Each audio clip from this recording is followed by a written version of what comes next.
Take one of Sassy Pants podcast. Hi, I'm Samantha Murray. Hi, I'm Courtney Sembler. And this is CX Signals. All right. We are here. We have talked so much.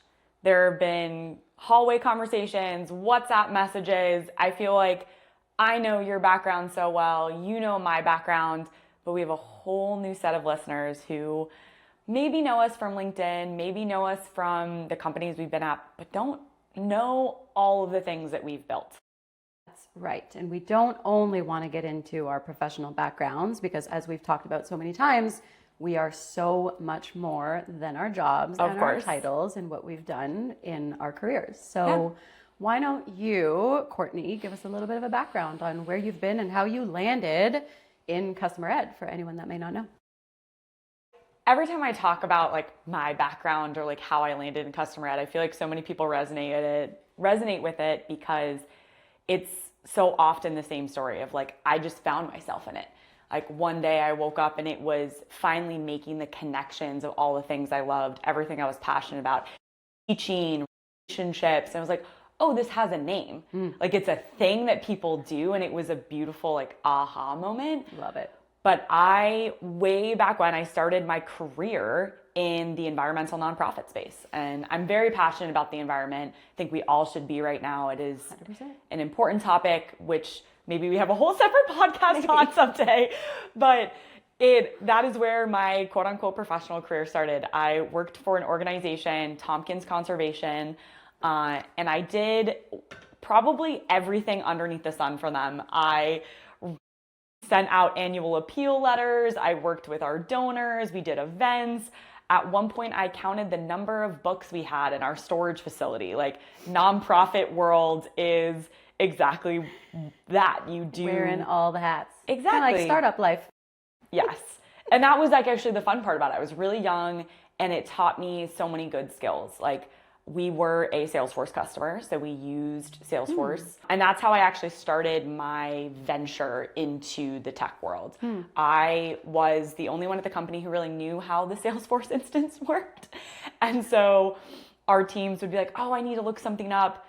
Could you ask Courtney what this information is? I'm like, okay. So I learned Salesforce totally organically. This was early days of Trailhead. This was not online education world. A lot of trial by error, a lot of conversations with our poor account manager. I'm sorry, I don't remember your name, but like big shout out. You answered every single one of my phone calls in the like dark of night. But yeah, when was this? So I started working for Tompkins Conservation in 2008. And we probably onboarded Salesforce a couple years after that because we used sort of early days.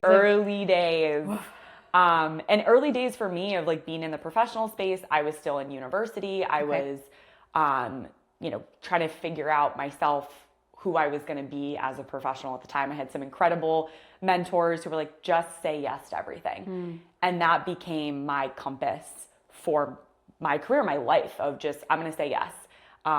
For a great example, we are sitting here in your house in Ottawa, Canada. Which feels crazy. In Ottawa, Canada, everyone, in Ottawa, Canada. This is the first time I've been to this region of Canada. Basically sending you a voice note being like, hey, I could come to Canada. And I'm like, but like San Francisco's way cooler. I come to you. But we're here and we're with your family and it's amazing. And I really appreciate you having me here. But that became a lot of it for me. And then I found HubSpot, which we're going to talk a ton about. I was looking for a new job, found Glassdoor listing for an entry-level HubSpotter. And I was living on the West Coast. I didn't have any like commitments. I didn't have a partner. I didn't have a dog. I didn't have a cat. I owned no property. And it was like, sure, I will move, pick up my entire life, move to Boston to be a support rep. And they were called support engineers at the time. And my parents, when I tell you, they fell out of their chairs. I bet. They were like, what? First of all, you're bad at math, so why are they hiring you to be an engineer? And I'm like, it's not that kind of engineer. And they're like, good old tech for making up like every possible name for a role. Totally. It's like, what do you do again? I'm like, I answer phones. Hi, my name is Courtney. Can I confirm your Hub ID? Like, I'm going to support these customers. And that was such a beautiful way to enter into HubSpot because the moment I was in the organization was all about the customer, who they were, what they were doing, how I could provide value, even in this small interaction of, hey, I'm struggling to figure something out. And joined HubSpot just after they went public. Missed that IPO. I know you have a similar vibe. Yeah. It's tough, but joined right after they went public, right after my first couple weeks was when the CRM was actually live. It was moving from a marketing platform to the CRM. Oh, that's crazy. I didn't know that that was at that moment. Yeah, that was a big part of the IPO, which was they were going to diversify. And then go head to head with Salesforce. And then hopefully, eventually, no longer be sort of the little kid in the CRM space. Yeah, so I joined, I did the support rep thing. I loved it. And what I loved most was teaching customers how to use our product and took on an opportunity to actually train new support reps. So that was sort of my shift into training. And I'd always been a public speaker. As a kid, I was a competitive poet. I'm not surprised at all to find this out. And also yeah, you competed where you memorize a poem and then you deliver it. I loved it. Picture you. It was the best thing I ever did. It was so much fun. So I'd always been a public speaker, I'd always done that. I had a degree from my university in conflict resolution and communication. And I was like, I can apply that to anything. Yep. I can make that work. So I started doing training, fell in love with it. It was one of the best jobs I ever had. It was 2 weeks on with people who were brand new at HubSpot, learning the product, supporting our customers, and then 2 weeks off to evaluate the success of it, which, my goodness, if all of our roles operated like that, we would be, we were talking about this earlier, of the 14-day campaign, test it. Not a lot of jobs offer you that structure support of it, which was great. And then, my world got turned upside down when I found HubSpot Academy. And my story into Academy, I've told it many times. I put the disclaimer on it as I don't mean to offend anybody by it. And I don't necessarily say it's the best career advice, but it worked for me. My little caveat, which is I went to Inbound, our big event that we do every year. And the HubSpot Academy team, the professors, were doing these workshops. And they needed teaching assistants, people to pass out materials. Cool. And I just volunteered for it. It's kind of the vibe. You just sort of go in and support. And I was mesmerized. This professor, this 65-minute workshop. He got hands-on with the customers. It was like a kid in a candy shop. This is what I want to do. The light bulbs, everything is going off. He comes off stage and I run up to him. This man probably could pick me out of a lineup. To this day, he was Courtney's energy was a lot. And I was like, that was amazing. Congratulations. How do I do what you do? What is this thing? How do I do it? He's like, well, funny enough, I'm actually leaving this job next week. Do you want my job? And I was like, oh, I want your job. Straight up, I want your job. And I started telling everyone, I was like, I'm going to take this job. This is my job. There was an application process. I went through formal interviews, but doesn't matter. You manifested that shit. I was like, this is my job. Give it to me. Amazing. And in the end part of 2026, that's next year, 2016. Did we just time jump? Nope. 2016, I joined the HubSpot Academy team as what we call inbound professors. They're content creators, and started what became my formal journey into customer education. It's bananas to hear you talk about this because there's just so many parallels and similarities to my own journey into customer ed. Very similarly to you, I joined Shopify as not a support rep, but they didn't even call them customer success managers back then. That's right. They called them account managers. And I was reached out to by a recruiter in early 2015 and knew nothing about Shopify. At the time, I was working in account management at a local boutique agency here in Ottawa. And I had been in marketing for the majority of my career up until that point in account management. So doing a lot of like brand strategy stuff. Actually, some of my clients used HubSpot. Of course. I was already familiar with it. But Shopify I knew nothing about. It was like, who's Shopify? I remember actually the previous agency that I was with before the last one, just before Shopify, one of the account managers actually left to go to Shopify. And I remember thinking to myself, why would you leave this situation for some random startup that no one knows? So that was the vibe. Like, why would you leave this for this random startup? Don't you know their logo is like a shopping bag? Like, what are you doing? Louise. And of course, they're Ottawa-based headquarters, for anyone who doesn't know that. So a recruiter reached out to me. At the time, I was teaching yoga full-time and had no interest in going back into that kind of full-time job. I was in a period of my life, I had just had my second daughter. Young girls. 2 young girls. And I was like, you know what? It's not the right time for me. I'm not ready. And they came back to me a couple of times, eventually convinced me to take this role. And at the time, they were just launching Shopify Plus. So launching an enterprise version of Shopify. And they had been moving folks from the support roles, we call them gurus, into these account management positions. And really early on, I think they recognized that we needed folks who had experience with digital advertising, marketing tactics to help grow these businesses. And that's why I was brought on. And very similarly to you, I fell in love with the role really early on because I felt like I could really support these customers in growing their businesses. I had the fortune of working with some of the biggest brands on Shopify at the time. Allbirds was one of my clients, and it was such an incredible experience for me to get like a front row seat into how these commerce brands were not only making the shift from traditional commerce to online, but like really quickly growing their businesses because of Shopify. And I loved it. But of course, as it happens in customer success, I'm sure this will be very sound familiar to our audience. You end up in a situation where you're having the same conversations over and over again.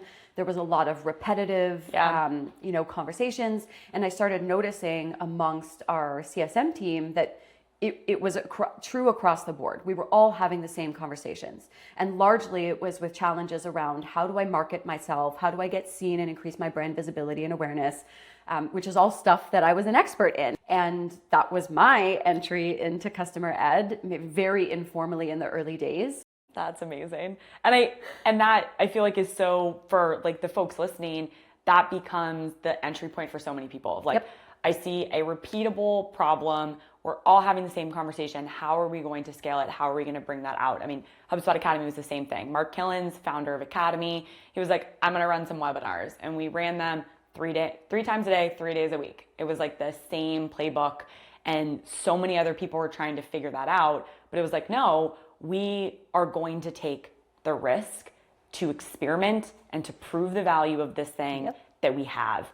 And big surprise, Shopify, HubSpot Academy, incredible customer education programs that drive real revenue for these huge organizations. You're not talking about like little buckets here and there. You're talking about real revenue that impacts the business, which is incredible. And maybe this is news for you. I don't think I've ever like verbalized this to you yet, but I'm ready. I looked to HubSpot Academy in those early days. I was like, okay, there's Trailhead, there's HubSpot Academy, like they're doing some really cool shit that I also want to do. I want to play. I thought that the program was just so good. I put together, it's funny because nowadays I'm like against pitch decks to get buy-in. I'm like, don't do that. That's not the way. But back then I was, still very young, early on in my career. And I built the pitch deck and I had HubSpot Academy examples all over images of HubSpot Academy. Not a picture of my face. And I'm like, look, like they're doing it and they've been able to grow HubSpot from X to Y. Like we can do this too. So we launched our very first academy on North Pass. This was in 2016, I want to say. That's what's so like incredible to me of like the literally convergence of our paths just in these like so close, but not ever knowing about each other at the time, which is it's so fun to think back on now. I know, I love of that. like, I'm sitting here, I'm creating content for HubSpot Academy. You're over here doing the thing. Like, all the times we probably could have met and didn't. Found out that there was another Shopify Academy, not Shopify Plus Academy, but Shopify Academy team being built under the marketing team at Shopify. And all I could think was, well, first of all, like redundancy. My brain is like efficiency all the way. And so I thought, no, we can't have this happen. This is confusing. I need to fix this. And I was so excited to have other people that were thinking like me and that were trying to solve this problem of how do we support our customers at scale? How do we create these experiences that layer on top of Shopify to be able to support customers in like succeeding on Shopify? And then we got, I don't even know where this directive came from, to be perfectly honest, but someone made the decision to custom build our own LMS in-house. Those are the magic words. NordPass at the time wasn't really doing what we needed it to do in terms of personalization. These were the early days of machine learning and AI, and we had a vision for what we could do with the data that we had access to and really tailor the content that we're showing to the customer based on where they're at in their journey with Shopify. But none of the tools at the time could do this effectively. So what do? You build it yourself. Build it yourself. And so we put together a product team at that time. I was then shifted from marketing into a product line team. And it was such an incredible experience for me. I'm so grateful that I got the chance to work on a product team. It helped me shift away from, we can offer courses, we can run these programs, we can onboard our customers, and that's all great. But in product for me is where it's at. Like being able to serve the customer at the moment in time, exactly in the flow of work, offering them contextually relevant material based on the struggles that they're currently having. To me, that was like the unlock. And I loved that experience. And it also gave me some insight into product management principles, which served so much of the way that I then led my customer ed teams moving forward from that point.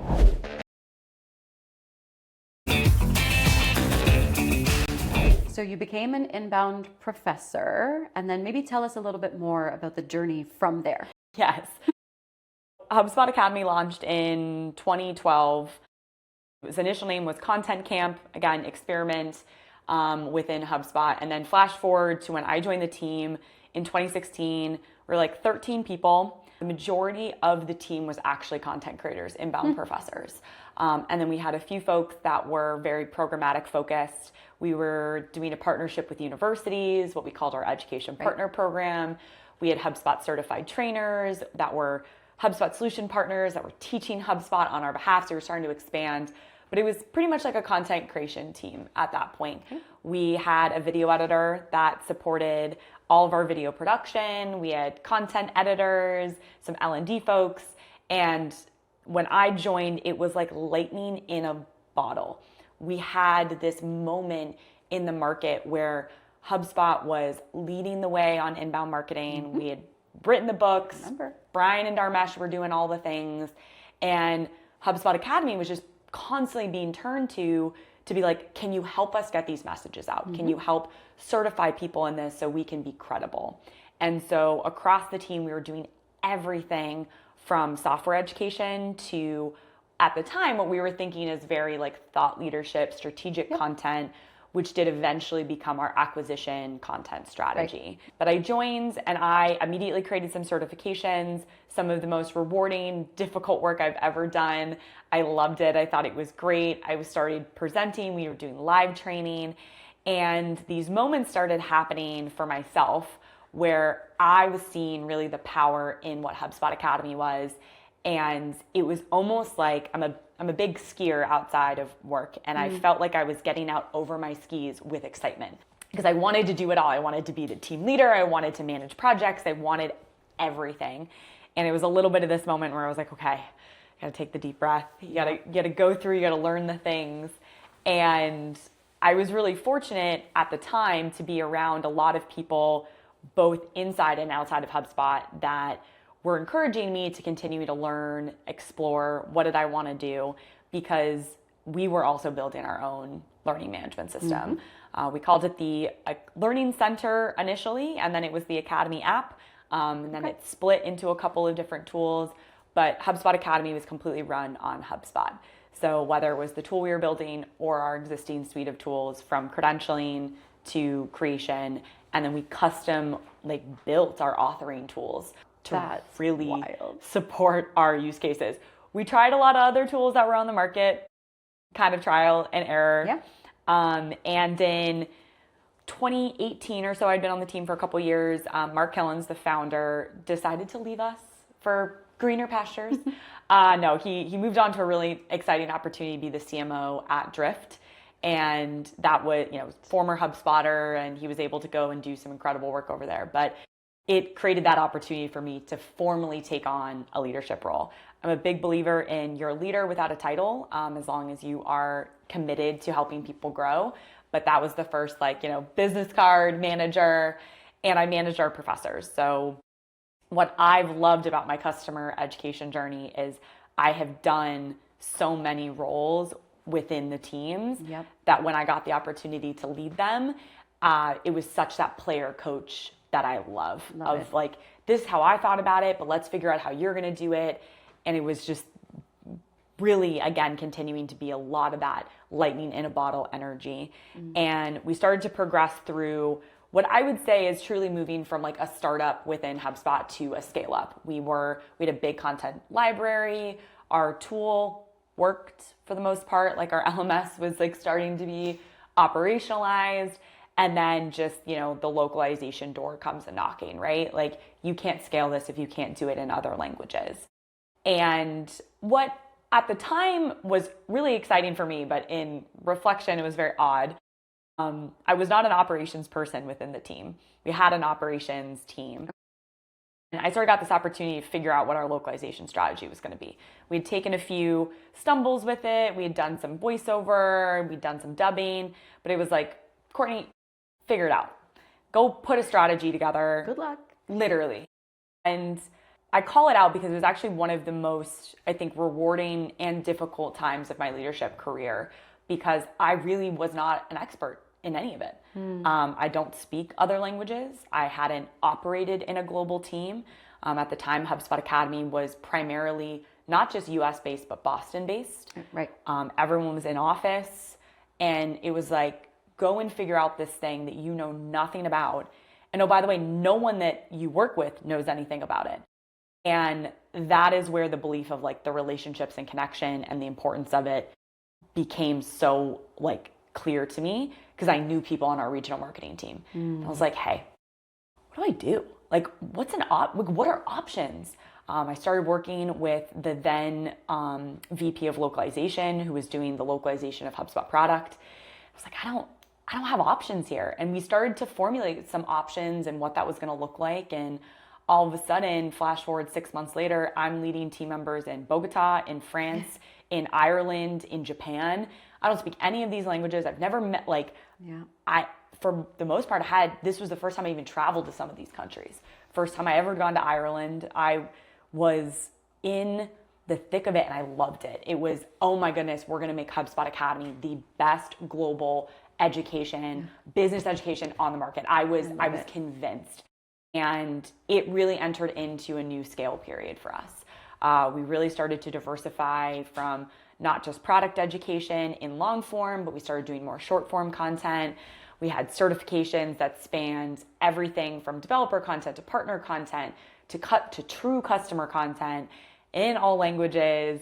We started knocking on the door of accreditations for partners. How are we going to sort of scale? And, the long and short of it for me is I, like that initial moment of wanting to be an inbound professor, I was pretty relentless in wanting to grow because I saw the potential for Academy.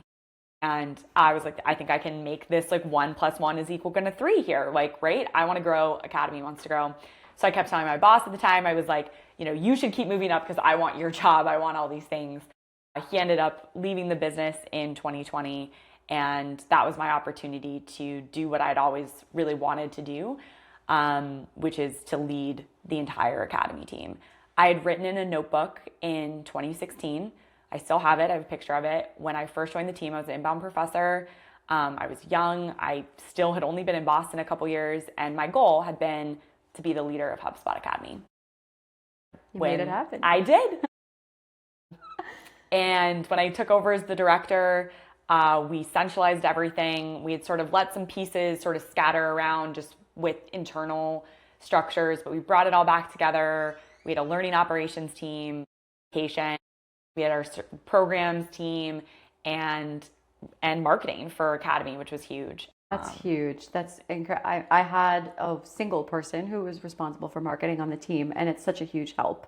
We've also talked about having a data scientist on the team. Oh my goodness. Like being very fortunate to have that buy-in, to have a data scientist on the team. Like I don't know if mine was buy-in. I think mine was just like power of pure will. I was like, I will hire someone, even if I tell nobody what they do.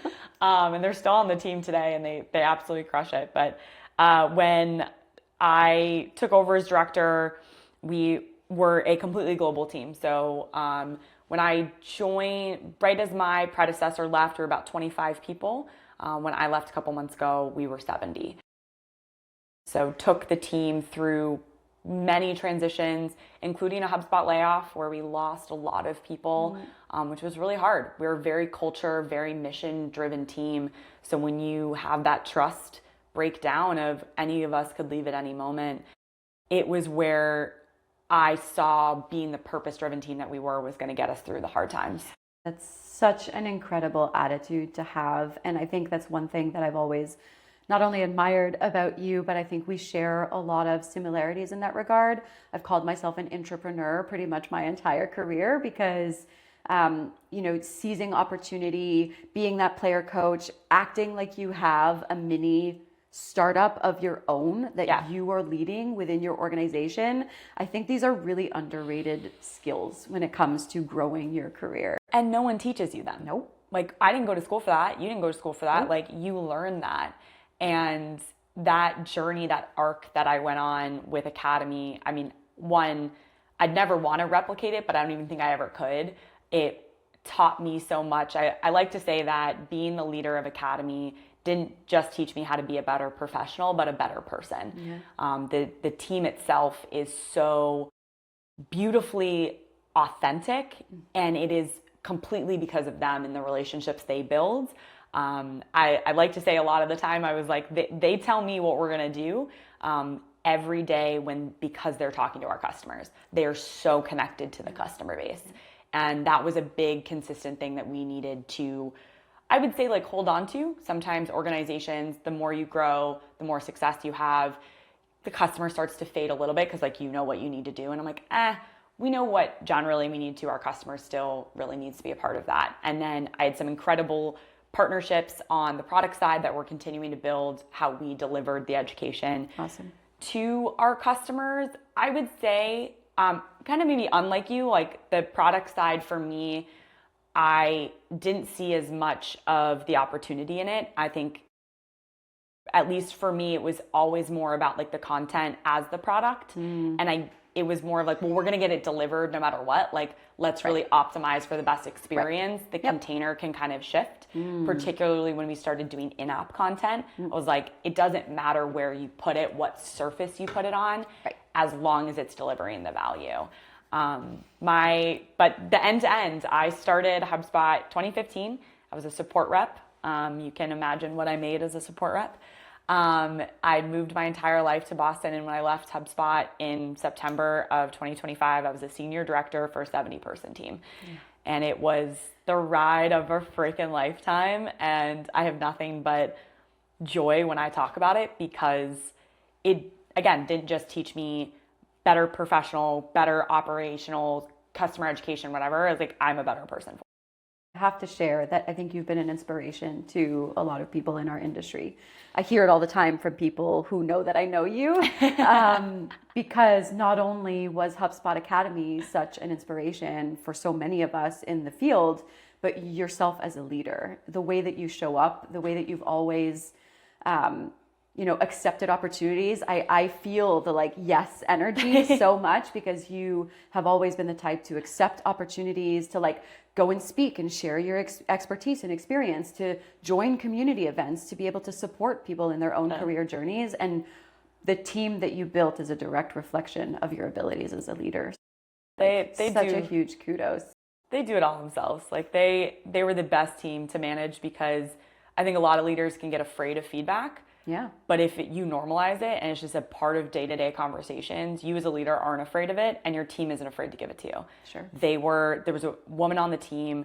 I had, a quarterly chat with her, and she was like, here's some feedback that I've heard from the team. And I loved it. We grabbed tea, we listened, and it was the pulse that I needed to keep myself honest of, I'm not going to be perfect every day, but I want the team to know that I want to improve and I want to make sure things continue to evolve. I will say you probably are a great example of my yes and commitment energy. When I came to Inspire in Nashville, and I had committed to one talk that was prepared, a presentation, and I forgot about this. Yeah, and you came up to me, what was it, 45 minutes before? Do you want to get on stage for a panel about AI? I mean, this is what, 2023, right? Like, This is not like modern day AI conversation. This is early day conversation. And you're like, oh yeah, it's just like a panel. It's like in the big room. And oh, by the way, main stage. It's 10 minutes after your presentation ends. So you're going to get off stage, run around, get remiked, and go back on stage. And I knew you could handle it. And what I said, Sam, of course I'm willing to do that for you. And I did, and I loved it. And you know what? One of my favorite photos of myself presenting is from that panel interview. Some photographer had a really great shot of me. My mom has it framed. I know, Debbie. Just the best. Big shout out to Debbie. She makes me who I am. She might not know what I do, what industry I'm in, why I'm in Ottawa, Canada, but she is a supporter. We love it.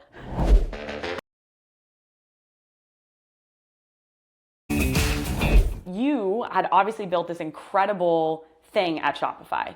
You were, accelerating, all the things were working. But then you made a transition. You ended up leaving Shopify. And you and I actually met when you were at Docebo. In the very early days, I had just joined. Yeah. But talk us through, like, what was the shift, or like what made you leave Shopify? Yeah. How did you end up then at Docebo? So I'll rewind just a little bit and share a little bit more, I guess, about the journey when I actually did shift into a leadership role formally, which was in 2018. We, at that time, were still running, obviously this was pre-pandemic, right? So we were doing a lot of in-person stuff. Yep. We were running our global meetups program that I was a part of.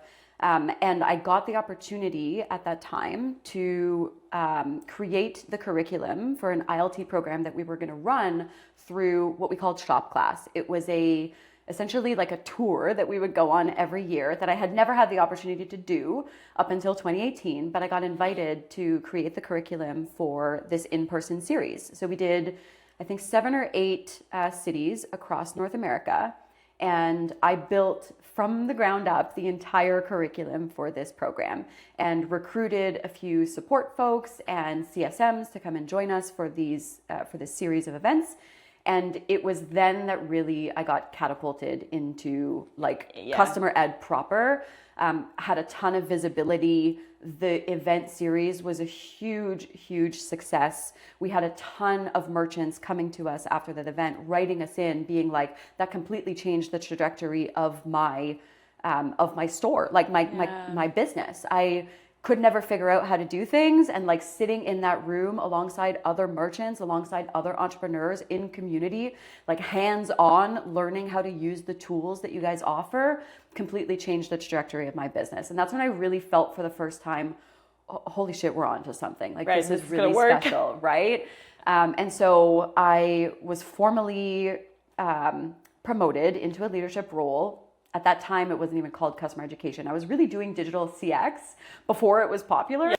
So you had education, community, and the services to deliver all of that. I did, which was like, people didn't really talk about it in those ways then. And again, because I was a marketer in a past life and I kind of grew into customer success programs from a marketing background, in my head, it was all just channels that I have available to me to reach my customers. How can I support them across these surfaces where they are already interacting with our brand? We're going way back. We're going so way back. All right, so Shop Class happened. I was promoted. And then basically very shortly after that, the pandemic hit. And as you can imagine, with a company, I'm sure HubSpot experienced something quite similar, but our business absolutely like skyrocketed as a result of the pandemic. We had all of these brick and mortar businesses that suddenly the world shut down. They had to shut down their businesses. And so everyone was scrambling to figure out how to get online, how to digitize their store. And we had an influx of net new customers suddenly overnight. And at that moment, this is actually like a really critical like piece of my story, because we completely eliminated our team structure and hierarchy. Completely. Wow. We reported into marketing at that time. My team reported into marketing, and we completely abolished our reporting structure, not permanently, but for the purposes of restructuring around squads. And we brought together a bunch of cross-functional stakeholders from various teams and functions and built squads so that we could be outcomes focused. We all had like a specific objective that we were trying to drive towards. And I was appointed to lead the launch of a webinar program, a full-scale, like huge ILT webinar program in 6 weeks. Of course. 6 weeks from start to finish. So I had my little team. We were super scrappy. We, of course, had a very large community at the time and had a lot of merchants and partners, certified partners that were in our ecosystem that we were able to tap as guests to come and share their specific areas of expertise. And so we built this crazy matrix of like, what are all the things that merchants need to know when they're getting online? Who are the experts that we have in our ecosystem that we can pull in to support us? We did the outreach and we pulled it all together in 6 weeks and launched this 3 times a day, every day of the week webinar series. It was absolutely wild. And again, this was another moment in my career where got a lot of visibility from the executive team, from the senior leadership team. And that's how I ended up shifting and being appointed the global customer education leader formally. And that was around the same time that Michelle Costia joined the organization as well, to really pull together education, community, enablement, advocacy. So we pulled all of these teams together. I was overseeing the content and delivery of Shopify Academy. And this was around the same time that we decided as a business to shift away from Shopify Compass as a custom built LMS. And we bought SkillJar back then. So I wanted to consolidate. We were still running Shopify Plus Academy on NorthPass at that time. We had Shopify Compass. We had a few different instances of NorthPass that had popped up across the organization. Of course.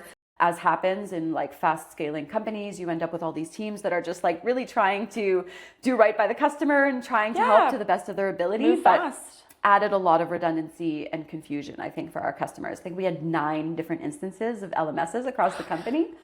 And so I championed consolidation of all of these different instances that we had onto SkillJar, and we launched our formal single destination of Shopify Academy on SkillJar in 2022. And that's when I left Shopify. So that was my last hurrah, I guess. I really felt as though at that time, that was the pinnacle of my career at Shopify. So I had done all this work to consolidate these programs. I finally had one cohesive team. We were operating alongside community, enablement, all these other things. And I felt like I had reached the pinnacle of my career there, and it was time for me to go. At that time, I also had built a lot of relationships with our local economic development agency here in Ottawa, Invest Ottawa. I was operating as a mentor to a lot of startups in our ecosystem. You love, like that's your... It's what kept me at Shopify so long, to be honest. I was so attached to the mission of making commerce better for everyone, truly. And I felt as though being in the startup ecosystem, supporting these businesses in scaling and growing and having an impact on the people that they serve, and being purpose aligned and all this stuff was so important to me. And I loved that work.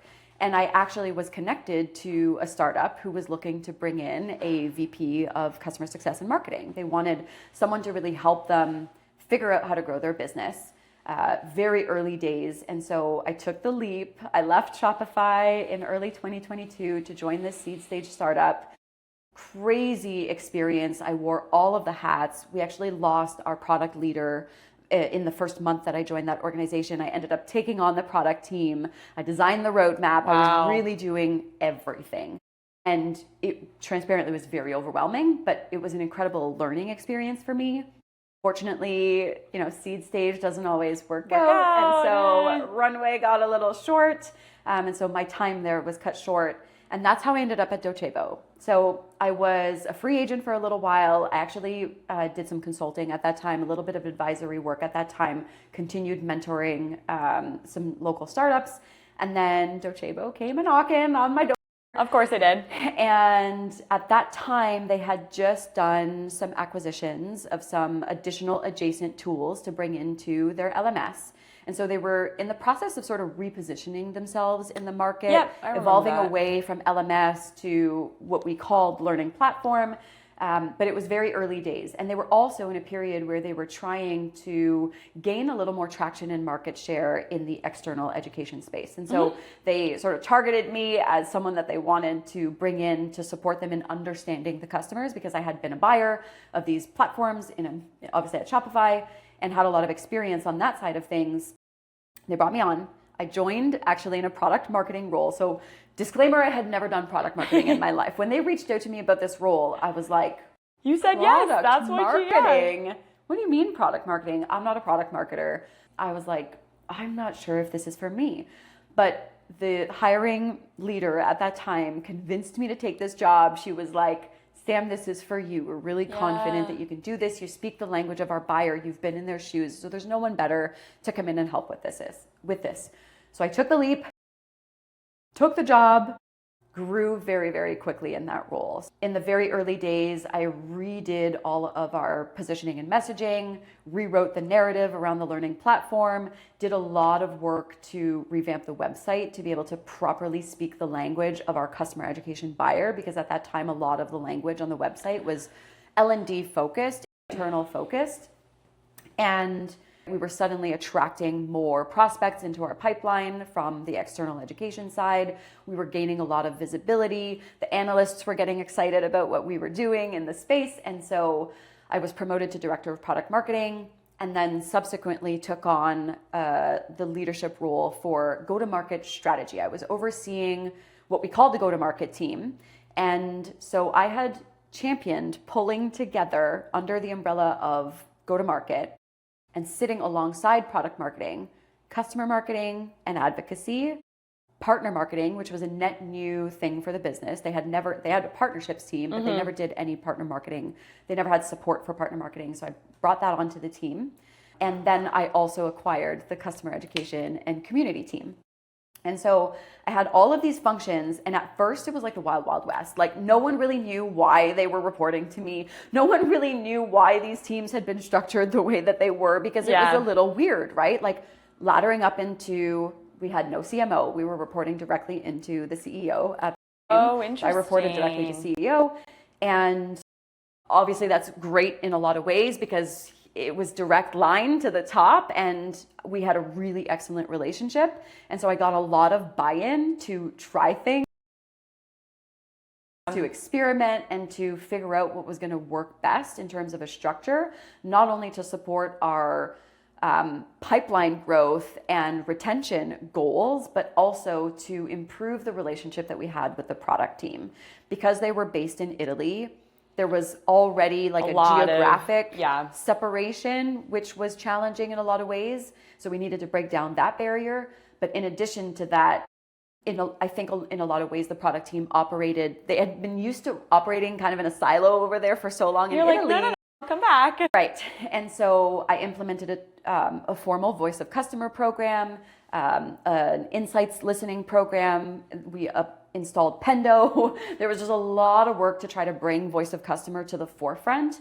And that's when I started running customer journey mapping workshops. We started bringing customers into various locations to run these service design blueprinting customer journey mapping workshops, so that we could really understand the pain points of our customers when they were trying to run their programs. So it was a bit meta, but we would bring customer education leaders together to talk about how they designed their programs for customers and map that, like what is the kind of common journey from onboarding through to, champion advocacy. What does that look like? And where do you experience the most friction with trying to use our products to deliver these programs across this journey?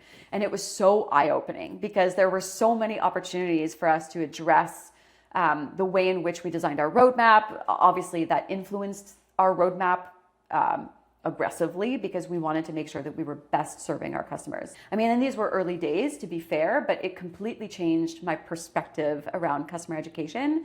And now I really think that experience laid the groundwork for a lot of the work that I now do with my clients, with my advisory, because it was the foundation for what I now call digital customer experience. It's all of those functions need to come together to be able to offer one cohesive, seamless experience to the customer where you're no longer shipping the org chart and it feels intentional to the customer. Well, and it feels, to that point, not just intentional, connected, all of that good stuff, but a customer doesn't give a shit. That's right. If they are, we were talking about this yesterday, a pre-sales, post-sales, whatever, they don't care. Nope. All they care about is getting value of their precious dollars that they've given you, particularly in the SMB space. Software spend is a lot of spend for those SMBs. It's a hard expense to keep up year to year. So you're the first thing that's going to get cut by your customer when it comes to year one and they haven't seen the value. Yep, that's right. And the way to solve that is, and I love what you saw with Docebo too, of like, what you didn't have a formal CMO, you weren't in that. So you were creating almost like this new structure, this new space. Right. And again, at the end of the day, it doesn't really matter where you sit as long as those things are cohesively working together, either by a dotted line, direct structure, et cetera. But starting to carve out this new space we haven't talked a lot about, which customer education, getting a little bit of a glow up, honestly. I think so. I like that. It's getting its time in the sun of it is a powerhouse for so many things. And we've traditionally called it academy or this or that, but really it's starting to be like, no, here's the Venn diagram of all of this stuff that I'm influencing, impacting, and that needs to be connected. So marketing, sales, customer success are working together. That's right. And instead of being the redheaded stepchild, like often it can be felt in organizations, it's now becoming the center of the Venn diagram. 100%.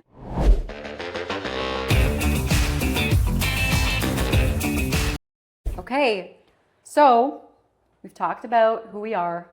We've given our background story. We've talked about where we've been. Now let's talk about where we're going. I know where we're going is really exciting. It's very exciting. There is so much here. And I think you and I could have conversations for hours. Hours and hours and hours.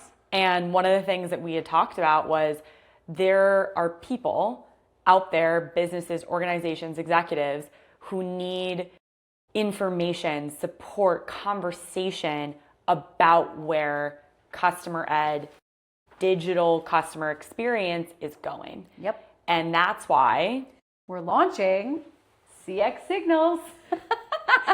CX Signals coming to where you listen to podcasts, which is so, I have wanted so long to do a podcast like this where it's going to blend together the expertise of people like us, right? Yep. We've seen it, we've done it, a decade at these big organizations, these big names.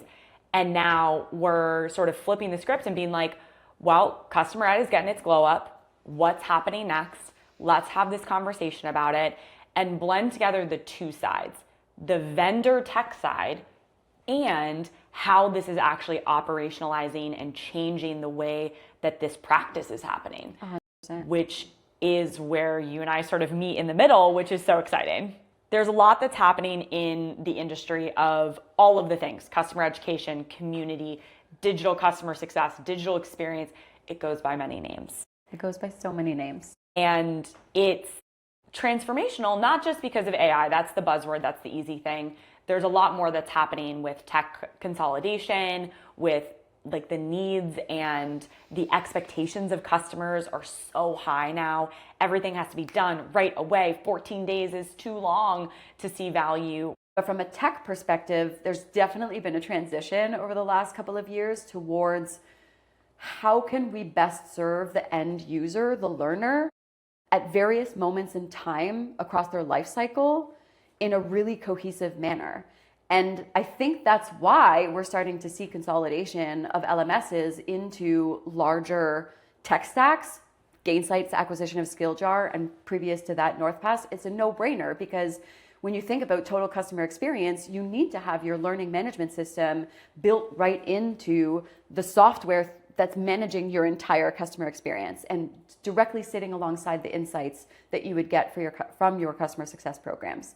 And then vice versa on the employee experience side, we've recently seen Sana acquisition by Workday. And so with these two acquisitions, to me, this is a signal to the market of where we are headed. Well, and that's why, to tie that back of why CX signals, you just said that, right? Like there's signals in the market, right? Yep. And we want to start to decode that for these leaders, both on the vendor side and on the internal side. Yep. If you are a CS leader, a marketing leader, a revenue leader, a sales leader, you need to be paying attention here 100%. Because it is not just going to be that's someone else's problem to figure out how that education works. Something that I was doing with the rest of like the product team at HubSpot was how are we starting to embed the education directly into both onboarding flows, checklists, and zero state screens in the product. And that requires orchestration. That requires being able to have the conversation that overlays that. Yep. Which is what you've done so well, which is that like user journey. Where are you going? Where are the friction points? And how are we going to start to blend these things together? Yep. And my favorite thing about this, Sam, like my favorite thing is that this concept, this framework can be placed in a 2x2. It can be mapped into a 2x2. Okay, for anyone that doesn't know Courtney's love of a 2x2, I learned this for the first time at your presentation at Inspire in 2023. And I don't know how many 2x2s you presented in that talk. What's and I was better just like, than okay, love it because it simplifies everything. It simplifies everything. And that's what we want to do here, which is we want to create a space for us to talk about all of the things that are happening in the market, what you should be paying attention to, and then start to bring it in a way where it can be simple enough to implement, whether you're a startup, a scale-up, an enterprise company. That's what we're going to help you do. Which also leads us to sort of like the second part of what we're doing together. Like, it's not just the podcast. This is big news. This is like the reason why I'm in Canada with you and why I get to be fortunate enough to be going into business with you. So I've been running the business for a year now. And while things have been going really well, obviously a lot of focus on alignment, as I was talking about, being in business can be a little lonely. Yeah. And when I learned that you were leaving HubSpot, I thought, who better? Like, what is happening, universe?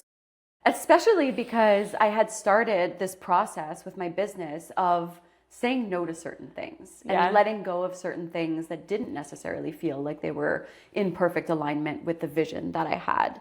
And then as I started doing that, I started letting go of certain things. This opportunity perfectly landed at the right moment in time. You're like, I think I'm going to leave HubSpot. I'm like, well, first of all, that was shocking. Yes, I may have shocked the world with that one, given everyone a little bit of a heart attack. It's a surprise. People are like, is HubSpot Academy dead? What's happening to it's going to survive? I'm like, it's going to be fine. Like, the team is going to run it. But, that realization of, what are you going to do next? And I was like, I don't know yet. And then I thought, okay, I'm going to pitch this wild idea to her. I remember talking to my chat GPT about this, talking to my therapist GPT and being like, okay, I really want to ask her to join the business and I don't really know how to ask her to join the business. What I don't want to capacity? scare her off because I'm like really excited about this. And then I just rip the Band-Aid. This voice note came at such a perfect time. I was like in a WeWork and I was like whiteboarding stuff of like, what do I want to do? And I'm going to do this consulting stuff and I'm going to do this fractional stuff. And I kept bothering you being like, how do I set this up? Like, this is so annoying. I don't want to do this. And I get this voice and I was like, hey, so instead of doing that yourself, what if we just do it together? And I was like, oh, thank God. I was like, when I felt like a girl being like asked to homecoming. It's like, when were you gonna ask me? Like, I thought that's where this was building. What took you so long? Will you be my business partner? And so I flew here and we're gonna go into business together, and I'm really excited because it is not just going to be the media side, the content, the thing that you and I are good at, and being able to bring that education, but also to go in and help businesses actually implement this. That's right. And the beautiful thing about us joining forces is that now we get to really serve both the vendor side and the practitioner side, the leader side. And I think that's so brilliant, not to toot our own horns here, Toot. But I feel as though we can't serve the vendors to the best of our ability unless we're deep in the weeds with organizations who are currently navigating this transition from traditional siloed customer ed, community programs, advocacy, whatever, into this new era of digital CX. We need to be in the weeds with these organizations. We need to be going deep and figuring out what's working, what's not working, supporting them with the frameworks that are going to guide them through this process, but then being able to take that back to the vendors so that vendors understand what's happening on the ground, so that vendors have perspective on how these organizations are navigating the change, and that will help them build the best products to support everyone in their ability to execute. Right. And that is sort of like the double-sided coin of like what we talked about of like a McKinsey or Deloitte of like they are able to do that. You and I have this experience that also enables us to move very quickly in doing this. Right. Having the relationships, the network, the contacts, being practitioners ourselves, being leaders.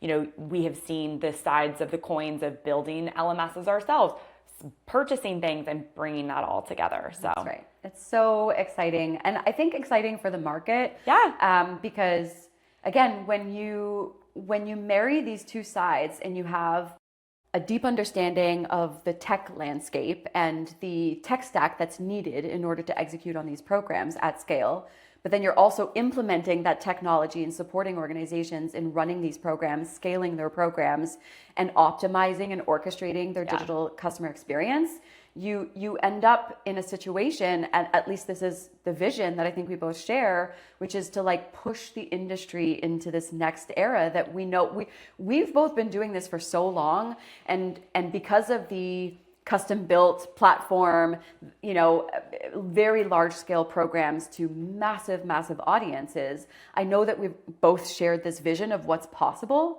but it's been very difficult to execute. And so I really feel as though we're on the cusp of being able to actually support organizations in building the HubSpot Academy, the Shopify Academy, whatever, and simplifying that and making it possible and easy for organizations to grab and to leverage for growth. Because this is the thing, right? Customer education is no longer just a small program that you use to maybe prevent some churn and like increase retention. Yeah. It is so much more than that. And we've proven that, right? We've been able to drive acquisition and revenue growth for the organizations that we've worked with. And we know that that's possible. So by bringing these things together, we're pushing the industry towards like creating a moat. Learning and education and community as a moat for your business that helps you scale it and grow it in the most cost-efficient way possible. That's what's possible. Yeah. And that's where I love that we're leading with revenue. I used to have the sticker on my computer, which was like, women belong in the rooms where revenue decisions are being made. And I feel like we now need a sticker that says customer experience belongs in the room where revenue decisions are being made, because it is not about proving value once you've done it. It's about looking at the opportunity you have to serve your customer, which, by the way, when you serve your customer, they spend what?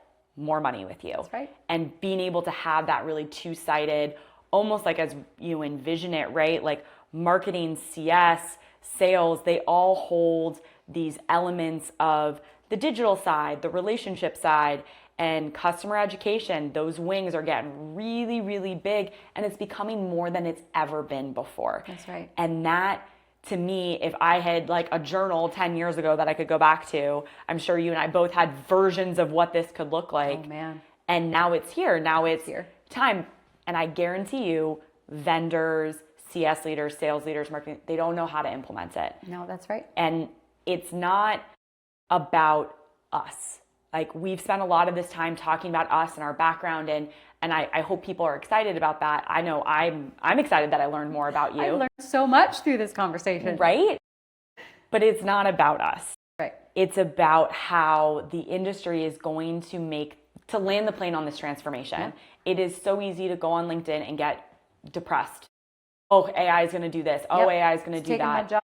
SkillJar now is owned by Gainsight. What am I going to do? This is being acquired over here. It's like, it's going to take all of us together. And not to say so kumbaya, but like, that is true. It's true. There is no father of, mother of this thing right now. It is how a product leader, a CS leader, CX leader, a marketing leader are going to come together and say, hey, revenue, whoever, whether it's an officer or a VP, whoever you're working with, this is how we together are going to drive bottom line impact for our business.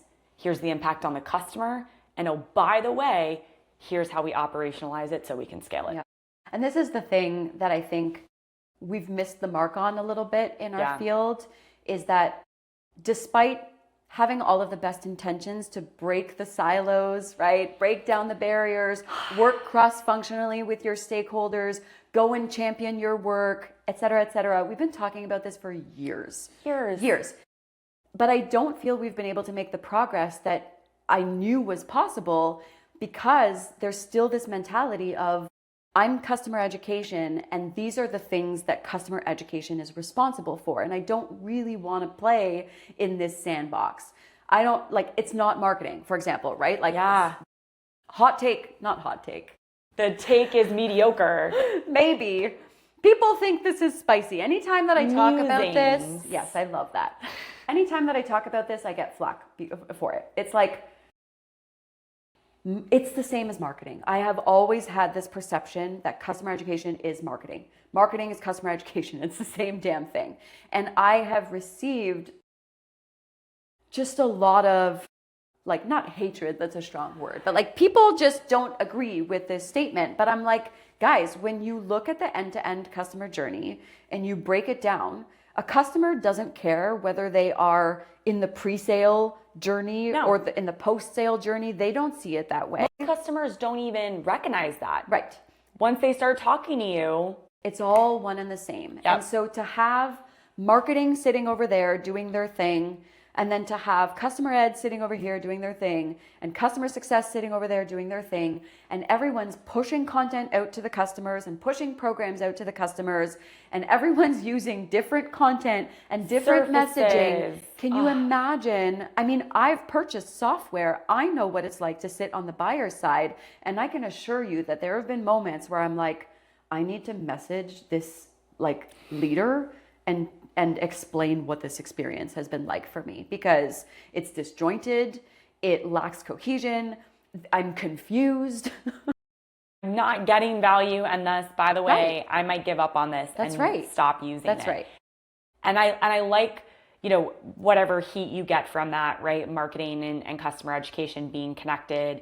I think we get really caught up in this industry, particularly what things are called, who owns them internally. And it becomes almost this childhood battle. Like, these are my Legos. Yes. Don't touch my Legos. And I know I've fallen into that before, right? Sure. As a customer ad leader in a big organization, you're like, stop touching my Legos. Stop creating content, whatever. This is mine. And I know it's the industry that sort of makes us think that way. And there was a metaphor that used to be used a lot at HubSpot, which was like pools and rivers, and there was a whole thing. And I never really understood. Waterways. There was waterways, exactly. And I never really understood it. I was like, what are we talking about? I was like, how does this pools and something and acquisition? I couldn't figure it out. And one day I was sitting down, I was whiteboarding, and I was like, oh, what if I thought about all of these efforts more as connected pools by rivers? And I was like, I think I'm getting it. Okay. I think I'm finally here. And I was sitting in marketing at the time. HubSpot Academy was sitting in marketing. And I went to our product marketing leadership and I was like, how do you plan? How do you think about what you're going to take to market? Like, what do you mean? I was like, do you do quarterly, yearly? Like, what's the vibe? And they explained it to me. I'm like, okay. I'm like, is that aligned with how product does it? And they're like, well, no. I was like, okay. And it's not aligned with how I do it, but we all sit here and we all have the same goal. And we need to be working together. We created, the number of committees and squads and things we tried to create.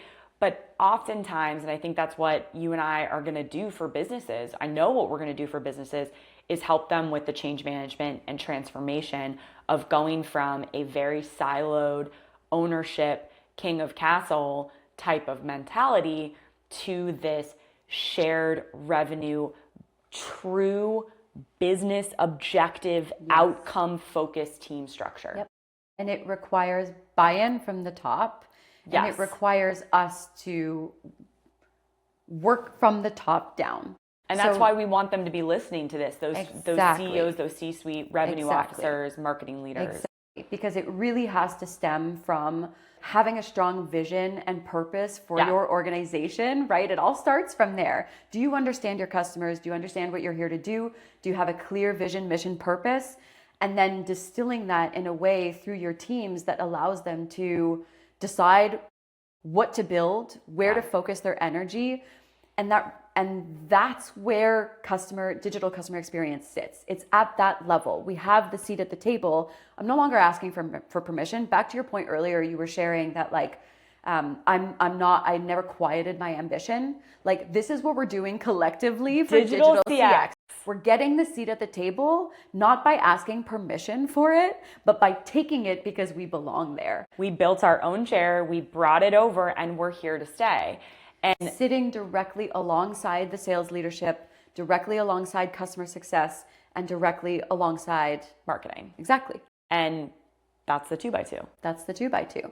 Retention, acquisition, relationship builders, digital experiences, they should be bringing together what your leadership operations look like. And as you were talking, I was just thinking, recently I was listening to a podcast episode by Brene Brown and Kara Swisher, and they were talking about purpose-driven organizations and how oftentimes when they go and talk to CEOs, it is this sort of blanketed statement that is just a shield for how we get basically stakeholder value or, board buy-in, blah, blah, blah. And I respect both of them so much. And they're like, bullshit. You don't care about the customer. You just care about basically getting your stakeholders or profit, whatever. And that's not actually going to drive profit. That's right. And what I loved about listening to them, I was like, first of all, if I had one of their phone numbers, I'd call them up. Right. Be like, hey, I got an idea for you. Renee, be my friend. Be my friend. Listen to our podcast. Give me advice. Everything that you do, I would love to do it with her. She's incredible. But they have such that authenticity that is required to do what an organization needs to do here. You need to be authentic in who you're serving and what the output is going to be. You're serving your customers and you're all driving revenue. Yeah, there's a bunch of other stuff in between, but those are the two pillars that you need to be paying attention to. And the companies that we have worked for and that we most admire in the industry are purpose-driven. Yes. The best companies on earth are purpose-driven. It's fun to watch the growth and scale of an organization that is mission-driven. Shopify was one of them. I know HubSpot was one of them as well. And you feel it. It's palpable. The energy inside of a company like that is unlike anything else. I've been on both sides of the spectrum. Yeah. And I can tell you with certainty that I will probably never experience another Shopify in my lifetime. No. And that's okay. It was a special moment in time. There's nothing like working for a company that is so bought into their mission, where it's like you live, breathe, everything is about serving the customers. And that bleeds through every program that you run, because everything then becomes about outcomes for the customer. And that inevitably turns into profit. Yes, like that is you the don't, value. It's not the other way around. Focusing on shareholders, focusing on profit, focusing on only revenue. Sure, you might get some results, but it'll never get you that same level of a Shopify and a HubSpot, Salesforce. It's never going to happen unless you are mission driven. And so like so much of the work that we will be doing is starting from the why, right? Pulling these teams together to align on the mission of these various teams under the umbrella of a revenue leader, because that's collectively our job across customer success, marketing, sales, digital CX. Our job collectively is to drive revenue for the business. And so when there's that alignment in mission and everyone's working together across these functions to create an optimal experience from the customer, man, they'll feel it and the revenue will follow. It's really, it seems so simple. And I know I'm like, we're simplifying it so much. Simple. It's not simple, but it really is that simple. And what I feel like you and I uniquely bring to this conversation as well, you know, I love the Francis Fry sort of triangle of the authenticity, the logic, and the empathy, which is to do this well. You need leaders that are authentic, that are empathetic, that are going to bring that trust to the table every day and are not going to bullshit their team. That's right. Because this work is hard. It is hard. And AI makes it harder. It does. Scary. It doesn't feel good. There's those days where you go on LinkedIn and every CMO is just like, well, I'm being replaced and this is horrible. Or you listen to podcasts that are just, well, L&D is just going to be operationalized out by this. And what I've appreciated so much about our conversations is they're very hard, right? Like we have hard conversations about real business growth. But the positivity in it, the opportunity that there's just enough stuff to go around here. 100%. You and I don't have to own everything. So-and-so don't want to own everything. I like my sleep. I like going on vacation. And that is what is missing in a lot of the other podcasts that you listen to. They're either too narrowly focused, right? It's just about this one thing, about a marketing thing, et cetera, or just this. Or they only touch on the business side. They're not bringing in, hey, I'm a person, I lead people, and it sometimes is really freaking hard to be a good leader in transformational times while you're also trying to usher in a new strategy. That's right. And so for us, the kind of space and community that we want to create is collaborative. We want to bring the top voices together in this industry. And when I say this industry, I'm not just talking about customer ed anymore. No. We are going to be bringing on marketing leaders, customer success leaders, people who are already transitioning into digital CX roles, sales leaders, right? CROs, chief customer officers. These are the kinds of conversations that we need to be having right now to help shift the industry into its next era. The glow up is here. The glow up is here. It's happening. We're decoding all the things, and we hope that you come and listen with us. Can't wait.